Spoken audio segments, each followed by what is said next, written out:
नमस्कार, जय जय सिया राम। अनुरागी जीवन के इस नए अध्याय में हम आपका पुनः स्वागत करते हैं। आज हम आपके समक्ष ज्योतिष का एक बहुत ही अनुपम और छोटा सा ग्रंथ लेकर उपस्थित हुए हैं। यह जो ग्रंथ है अद्वितीय है, बहुत ही सुंदर है और जानकारी से, ज्ञान से भरा हुआ ग्रंथ है। यह ग्रंथ है बृहद्वकाहड़ा चक्र। यह जो ग्रंथ है हमारे पास विद्यार्थी जीवन से है। हमने यह खरीदा नहीं था, हमारे एक मित्र ने उपहार स्वरूप दिया था। हमारे मित्र के पास 2 ग्रंथ थे, तो उसने एक हमको उपहार के स्वरूप दे दिया और एक उसने अपने पास रखा। इसमें आज भी उस मित्र का नाम अंकित है। तो आइए देखते हैं कि इस ग्रंथ में क्या जानकारी दी गई है। यह ग्रंथ वर्तमान में कितने रुपए का आता है और आप इस ग्रंथ को कहां से ले सकते हैं। वृहद्वकाहड़ा चक्रम, यह जो है 3 शब्दों से मिलकर के बना है। वृहद, अवकाहड़ा और चक्रम। बालबोधिनी है, अर्थात संभवतः सूक्ष्म ज्ञान देगी, विशेष रूप से ज्ञान नहीं दे रही है। इसके लिए इसका नाम बालबोधिनी रखा गया है। अथवा यह भी कहा जा सकता है कि यह बालकों को बोध कराने के लिए है।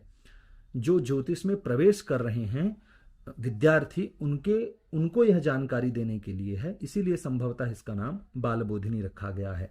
इसके ग्रंथकर्ता कौन है, इस विषय में जानकारी हमें नहीं है, हमें नहीं बताया गया है और इसमें भी नहीं लिखा गया है। संभवतः इसमें जो श्लोक इत्यादि लिए गए हैं, कहीं वराह मिहिर से, कहीं किसी अन्य ग्रंथकर्ताओं से, वहां से लेकर के इसकी संरचना की गई है ताकि विद्यार्थियों को एक सूक्ष्माति सूक्ष्म ज्योतिष की जानकारी हो सके, जिससे वह पंचांग का अवलोकन कर पावे। तो विद्यार्थी जीवन में हमको यह प्राप्त हुई थी हमारे मित्र के द्वारा। विद्या भवन संस्कृत ग्रंथमाला, यह जो है चौखंबा विद्या भवन, चौखंबा सुरभारती जो प्रकाशन है, चौखंबा प्रकाशन, उसका यह जो है ग्रंथ है। हमने अपने विद्यार्थी जीवन में चौखंबा के ग्रंथों से ही पढ़ाई की है और इसके जो संकलनकर्ता कहिए पंडित श्री अवध बिहारी त्रिपाठी जी हैं। ज्योतिष विभाग के अध्यक्ष रहे संपूर्णानंद संस्कृत विश्वविद्यालय वाराणसी में।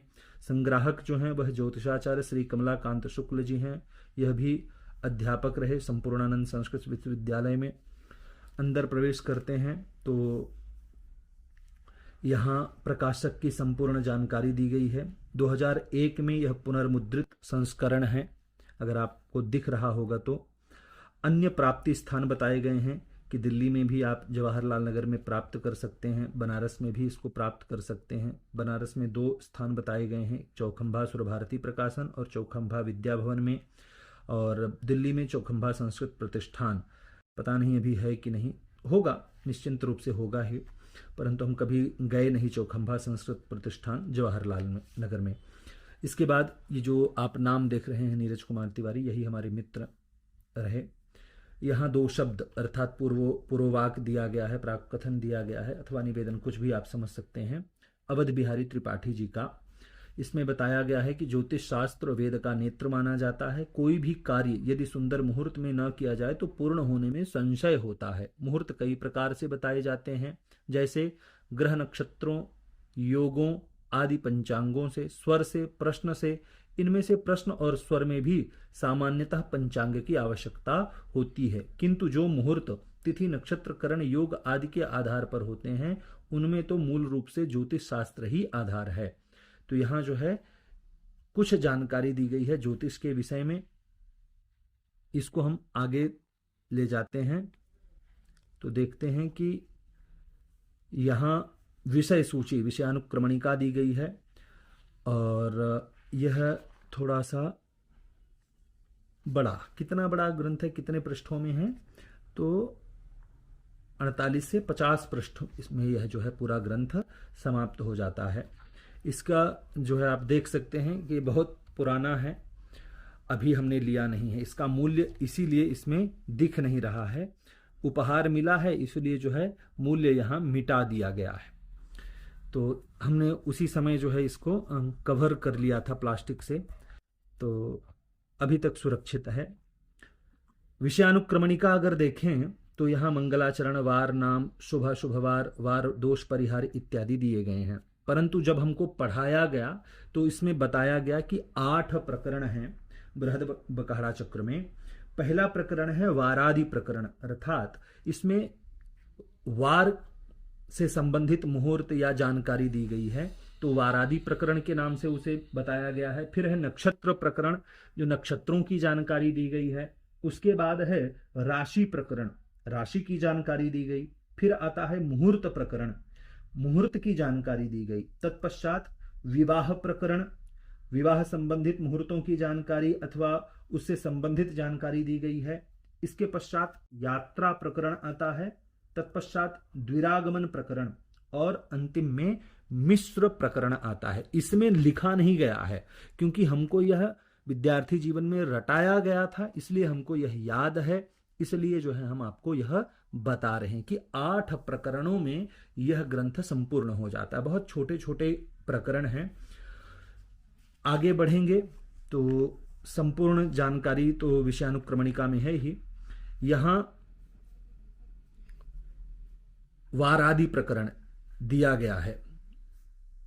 वारादि प्रकरण में यह बताया गया है कि वार से संबंधित क्या क्या होगा, जैसे कि यहां शुभ और अशुभ वार की जानकारी दी गई है कि गुरुश्चंद्रो बुधा शुक्रा शुभा वारा शुभे स्मृता क्रूरासु क्रूर कृत्य ग्राह्या बहुमार्क सूर्यजा। तो बुध, गुरु, शुक्र और चंद्र ये शुभ दिन हैं। शुक्ल पक्ष में ये शुभ दिन माने जाते हैं, इनमें शुभ कार्य सिद्ध होता है। रवि, मंगल, शनि ये क्रूर एवं पाप ग्रह हैं। इन दिनों में क्रूर कर्म सिद्ध होता है। जब कोई हम अच्छा कार्य करें तब हमको शुक्ल पक्ष के बुध, गुरु, शुक्र और चंद्र, सोमवार, इन दिनों को देखना चाहिए। तो इस तरह से जो है हमको ये पढ़ाया जाता था। अब बताया गया कि तेल लगाने से दोष होता है। जो हम शरीर में तेल लगाते हैं तो रोज तेल नहीं लगाना चाहिए।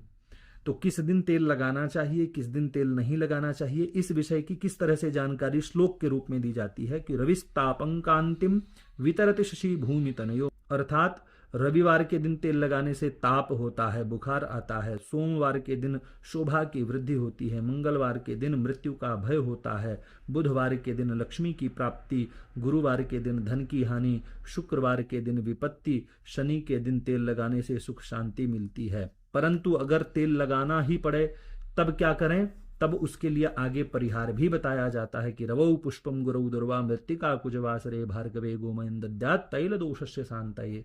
तो इस तरह से यह जो है संपूर्ण ग्रंथ हमको विद्यार्थी जीवन में रटा दिया गया था।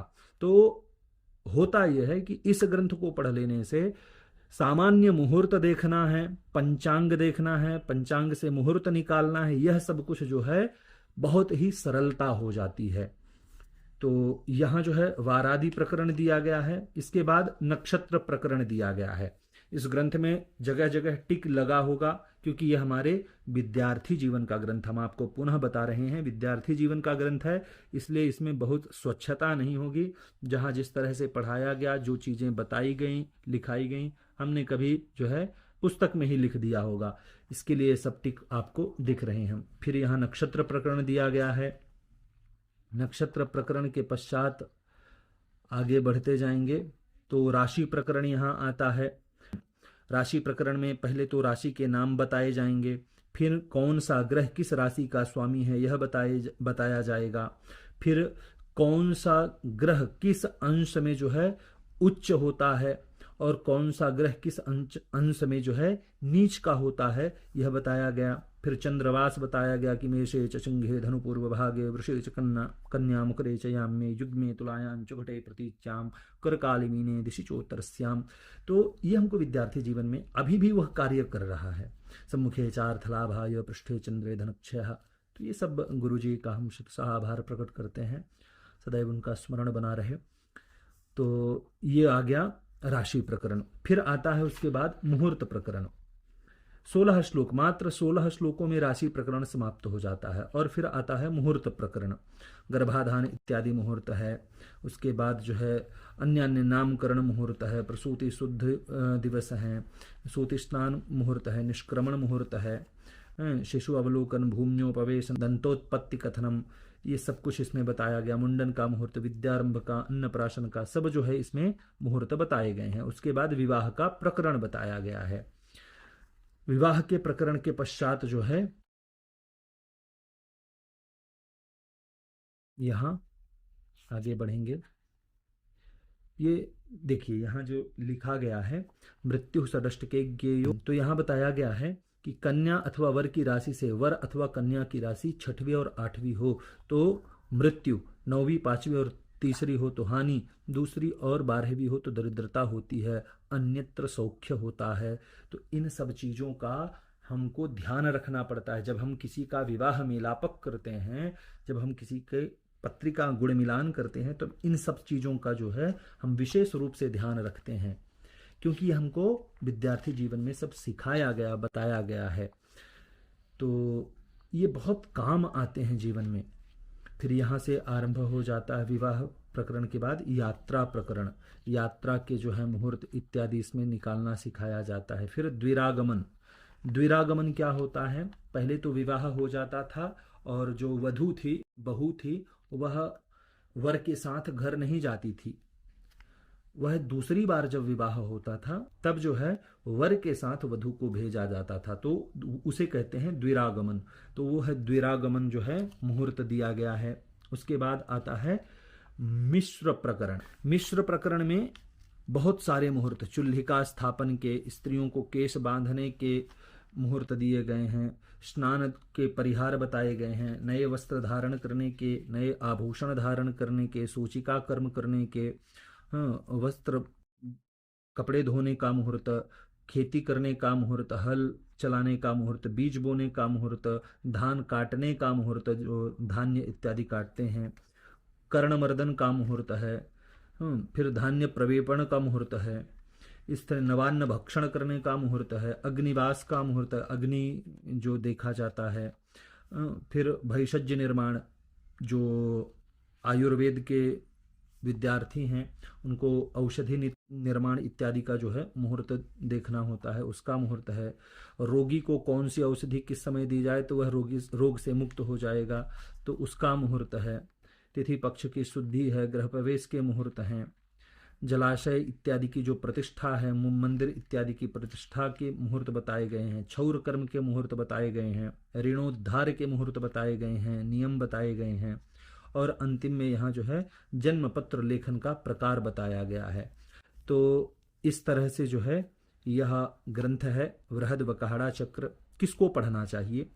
जो ब्राह्मण ज्योतिष का अभ्यास करना चाहते हैं उनको यह ग्रंथ पढ़ना चाहिए, क्योंकि मूलभूत सारी जानकारी जिससे आप पंचांग को देख सकते हैं, पंचांग को पढ़ सकते हैं, पंचांग से मुहूर्त इत्यादि निकाल सकते हैं, उसकी जानकारी आपको इस ग्रंथ के माध्यम से हो जाएगी। अन्य भी बहुत सारी जानकारी इसके अंदर है, विशद चर्चा मात्र एक ही वीडियो में करना संभव नहीं है। इसको आप मंगाइए और पढ़िए। मात्र 50 पृष्ठों की यह पुस्तक है। इसका चाहे आप स्वाध्याय कीजिए, चाहे इसको कंठस्थ कीजिए। अगर कंठस्थ कर लेते हैं तब तो बहुत ही सुंदर यह ग्रंथ है और बहुत ही उपयोगी ग्रंथ है। इसकी जितनी भी स्तुति गान किया जाए वह बहुत कम है। तो हमारा सुझाव यही है कि जो विद्यार्थी हैं उनको यह पुस्तक आप बांटिए, जो संस्कृत के विद्यार्थी हैं उनको यह पुस्तक बांटिए, जो पंडित जी हैं उनको इस पुस्तक का दान कीजिए। आप चाहें तो स्वयं भी, जो भी यह वीडियो देख रहा है वह चाहे तो स्वयं भी इस ग्रंथ को अपने घर में रख सकता है और अभ्यास के लिए अथवा सहज मुहूर्त देखने के लिए भी इसका प्रयोग कर सकता है। आशा करते हैं कि बृहद्वकाहड़ा चक्रम यह ग्रंथ आपको पसंद आया होगा। अगर यह ग्रंथ आप लेना चाहते हैं तो चौखंबा सुरभारती प्रकाशन के माध्यम से आप ले सकते हैं, जिसका लिंक और मोबाइल नंबर दोनों हम आपको डिस्क्रिप्शन बॉक्स में दे रहे हैं।